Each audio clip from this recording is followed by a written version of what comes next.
Hi, this is Kevin, co-founder of Padmission, and today I want to talk about a super exciting feature that we're going to roll out.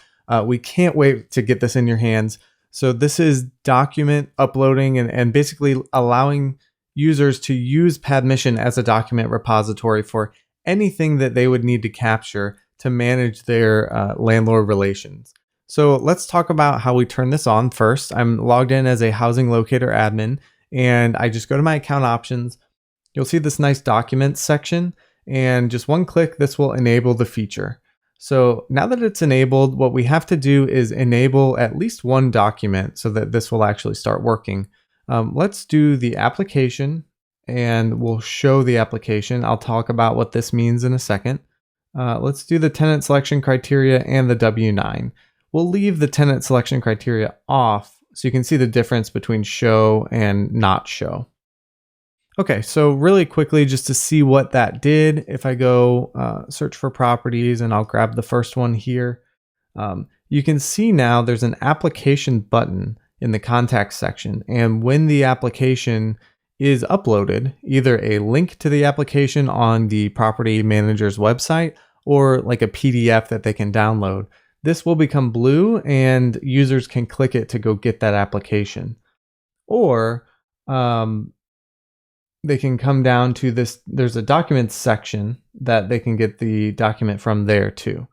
So anyways, as we scroll down to the bottom, this is for any user type that can manage a property. So a housing locator user or the property manager that actually manages this property. This is where they would go ahead and upload one of those documents. So if we go ahead and try to upload an application, let's do a PDF here. So I've got a rental application right here. As the housing locator user, I can decide whether or not this document is approved or rejected.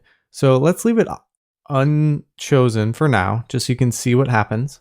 So I'll upload the document.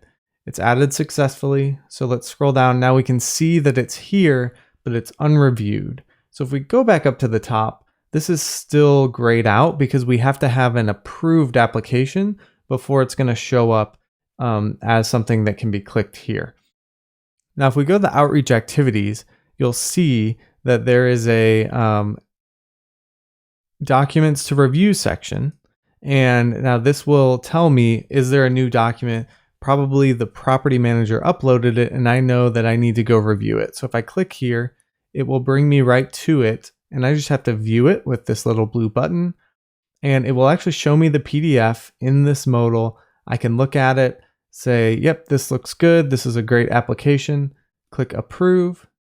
And now that I've done that, you can see the link is now active. So if a user clicks on this link, it's going to open in a new tab.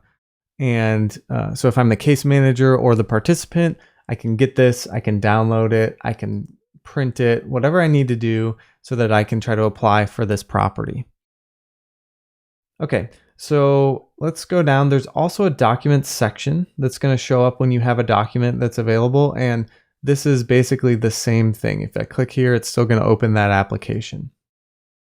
All right, we've got a couple more documents we can look at, but let's go ahead and do that from the property manager perspective. So I'm going to log out here. I'm going to log in as a property manager. And so this is that same property we were just looking at. So if I go into here, I can see this is the link to the application that's been uploaded. Let's say I want to upload my W-9. So a couple things to notice. The application is no longer an option. You can only have one document per type. So if the user wanted to upload another application, they'd have to delete this one first and add the new one. But I'm looking to upload a W-9. So let's go ahead and choose a file here.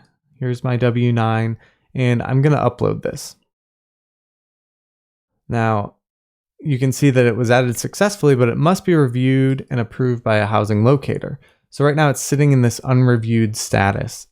Let's also do the tenant selection criteria. And I have one more document here, tenant selection criteria. Let's upload that as well. And so again, it needs to be reviewed and approved by a housing locator. Now, what you can see here is that when a property manager uploads a document that needs to be reviewed, we're going to send an email to the housing locator users that here's a document that needs to be reviewed. So you'll get that email and you'll have a nice easy link to go in and review it. So let me log out of the property manager view. And this is just a pretend email box for our testing environment. So let's pretend I open this email and I say, yeah, let me go upload this, or sorry, let me go review this tenant selection criteria. So I click here. It's going to bring me to where I would log in. So I'll just quickly put in my information. And so now it brings me to the property where I need to review the document. And if I review this, what I might say is, this is empty. You didn't put in your information in the W-9, so I'm going to reject this.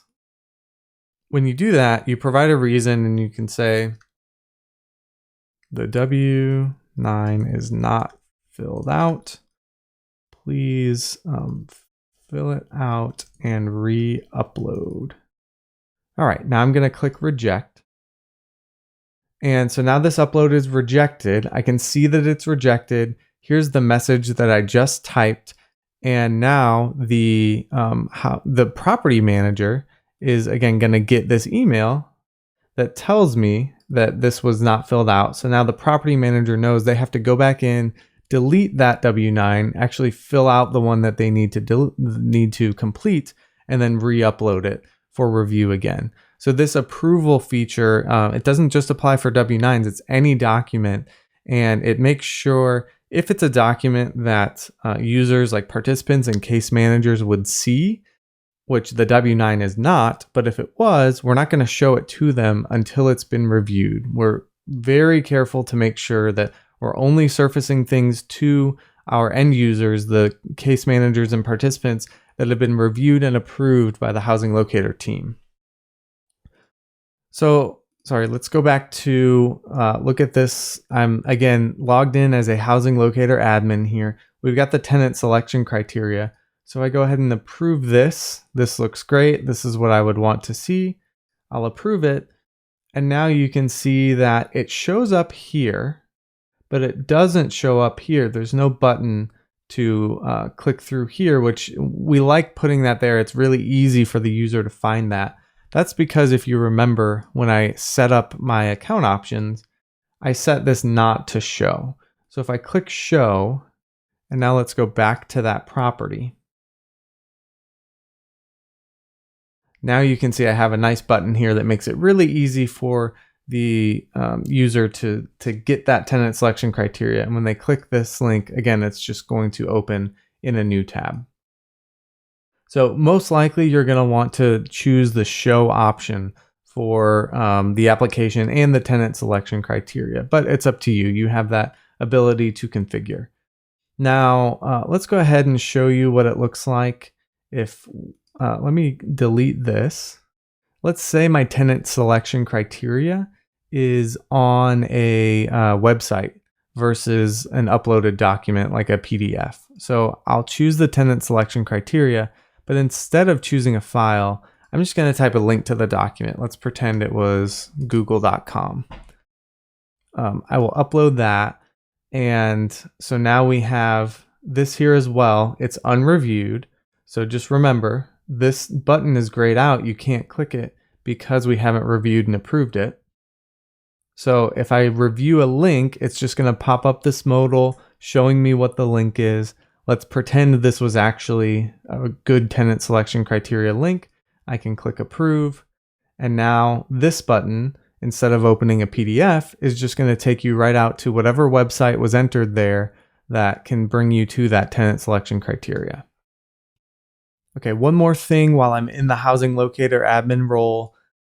We've got a couple of documents preloaded for you. Going back to reviewing this in a little more detail, we have these 4 default ones. We have the visibility is either external or internal. So what that means is if the visibility is external, that means a case manager and a participant is going to be able to see that document in the box that I showed you. The only ones that will show in the contact box are these 2 default ones, application or tenant selection criteria. Any other external document is going to show up. Let me just go back so that it's really clear what I'm talking about. Right here in this documents section.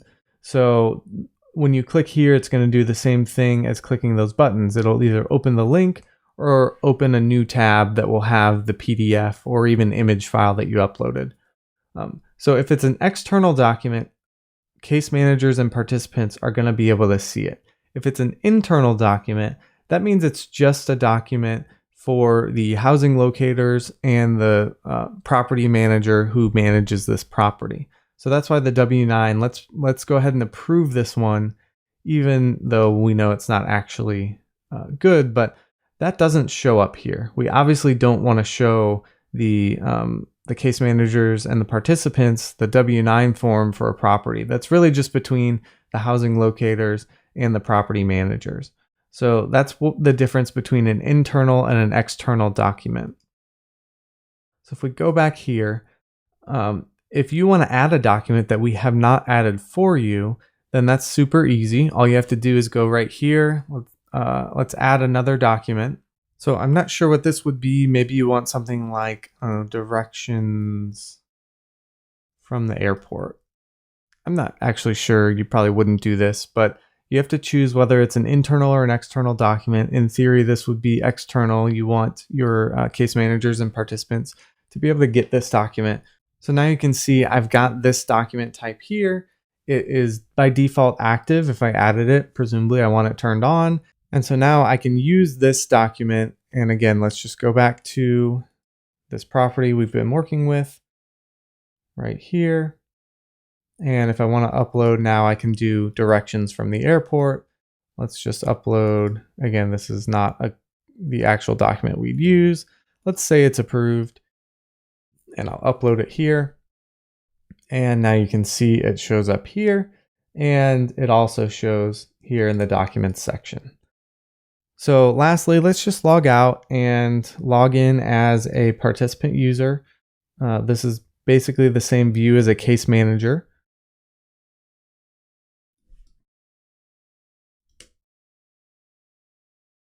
And so we're going to just take a look at this. And again, there you're going to have the button to the application. If I click here, it's going to open this application in a new window.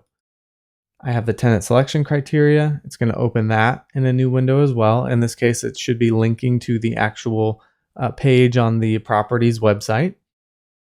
I can also click through here and click on any custom external documents that might be available. But because I am a case manager or a participant, I don't even see this box down here that has the other documents. I can't upload a document in this role, and I can't review, approve, anything like that. So all I get to do as the case manager or participant is look at the documents that have been uploaded and are intended for me to see. So those are documents that we can upload to Padmission. Again, we think this is a really great feature. We're really excited about it. We put a lot of thought and care into making sure that the workflow makes sense, that we're showing the right information to the right user roles, and we wanted it to be really customizable so you can use this feature in whatever way makes the most sense for your community. So thanks for watching. We really hope you enjoy this new feature.